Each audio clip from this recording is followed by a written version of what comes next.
আজকের ভিডিও আমাদের কলকাতার ডার্ক ক্লাব ইতিহাস নিয়ে। এই ইতিহাসের ভিডিও কোথাও কোনো ইউটিউবে কোথাও নেই। চলো তাহলে ডিটেলসে জেনে নেওয়া যাক এই কলকাতার ডার্ক ক্লাবের সম্বন্ধে।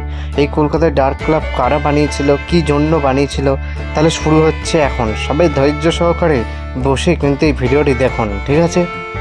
কলকাতার ডার্ক ক্লাব এটা হচ্ছে 1800 দশক থেকে এই ক্লাবটি অবস্থিত রয়েছে কলকাতাতে। ক্লাবটি প্রতিষ্ঠিত হয়েছিল 1785 সালে। তারপর থেকে এই ক্লাব কিন্তু রয়েছে বলে জানা।